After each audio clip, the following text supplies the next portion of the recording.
नमस्कार, मैं नियाज खान और आप देख रहे हैं न्यूज एक्सप्रेस। अमेरिकी राष्ट्रपति चुनाव में डोनाल्ड ट्रंप ने जीत हासिल की है और इस जीत के साथ ही दुनिया के तमाम नेता डोनाल्ड ट्रंप को जीत की बधाई दे रहे हैं और इसी कड़ी में यूक्रेन के राष्ट्रपति जेलेंस्की भी शामिल हैं। लेकिन जेलेंस्की को लेकर के ये कहा जा रहा है कि डोनाल्ड ट्रंप की जीत के बाद जेलेंस्की चिंता में हैं और इसलिए उन्होंने जीत के दूसरे ही दिन ट्रंप को फोन कर दिया और जब उन्होंने ट्रंप को फोन किया तो वहां पर एलन मस्क भी मौजूद थे और इनके बीच करीब 7 मिनट बात हुई है। लेकिन इन 7 मिनट में क्या कुछ बात हुई है ये अभी कुछ निकल करके सामने नहीं आ रहा है।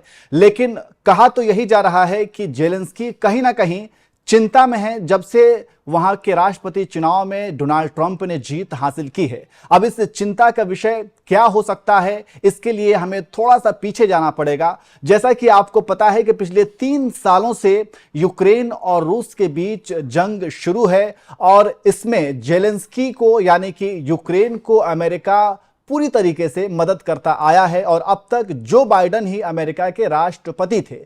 और इसी को लेकर के डोनाल्ड ट्रंप ने यह कहा था कि ये कहीं ना कहीं जो अमेरिकी नागरिक के टैक्स के पैसे हैं और उन पैसों को अमेरिकी नागरिकों पर खर्च किया जाना चाहिए। लेकिन यहां पर जो बाइडेन हैं कि वो यूक्रेन की मदद करके पूरा का पूरा पैसा पानी की तरह बहा रहे हैं। और इसके साथ साथ डोनाल्ड ट्रंप ने यह भी कहा था कि अगर मैं राष्ट्रपति का चुनाव जीतता हूं तो 24 घंटे के अंदर अंदर यह युद्ध में रुकवा सकता हूं। इस तरीके से उन्होंने बयान दिए थे और उन्होंने यह भी कहा था कि यूक्रेन के जो राष्ट्रपति हैं जेलेंस्की वो एक बहुत ही बड़े सेल्समैन हैं। जी हां, उन्होंने जेलेंस्की को सेल्समैन तक कह दिया था। चलिए हम आपको पूरा उनका बयान बताते हैं कि ट्रंप ने जेलेंस्की के लिए क्या कुछ कहा था।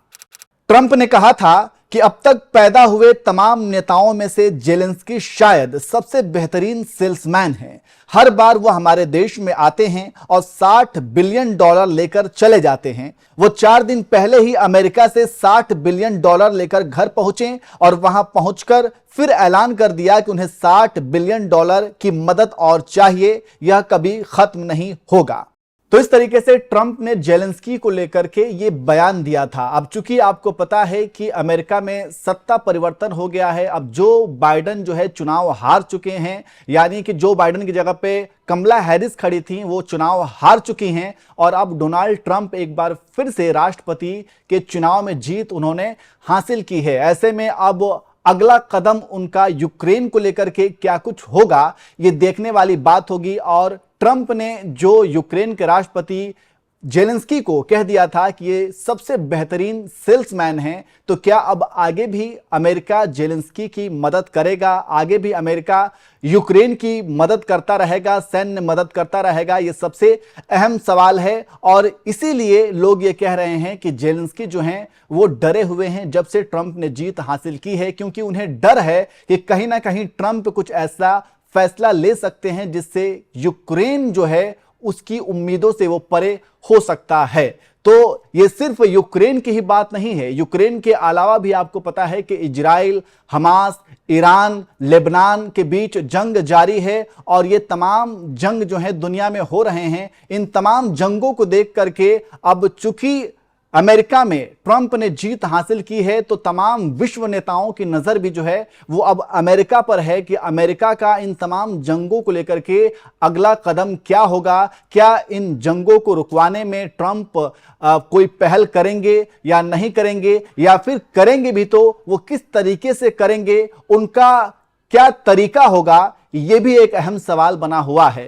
तो जिस तरीके की ये खबर निकल करके सामने आ रही है कि ट्रंप की जीत के एक दिन के बाद जेलेंस्की ने ट्रंप को फोन किया और उस फोन पे 7 मिनट तक बात हुई और जब जेलेंस्की ने ट्रंप को फोन किया था तब एलन मस्क जो दुनिया के सबसे अमीर शख्सियत हैं वो भी ट्रंप के साथ मौजूद थे और उनकी बातचीत हुई 7 मिनट और ट्रंप ने उस फोन को लाउडस्पीकर पर रख दिया था और उन्होंने आगे जो है यूक्रेन और अमेरिका के बीच संबंध को लेकर के बातचीत की है। तो आगे क्या कुछ होता है, ट्रंप क्या यूक्रेन को लेकर के फैसला लेते हैं, ये देखने वाली बात होगी। लेकिन जो ये बात कही जा रही है कि कहीं ना कहीं जेलेंस्की जो है वो ट्रंप की जीत के बाद काफी ज्यादा चिंतित हैं। इस बात में कितनी सच्चाई हो सकती है, आपको क्या लगता है, आप भी कमेंट करके जरूर बताएं।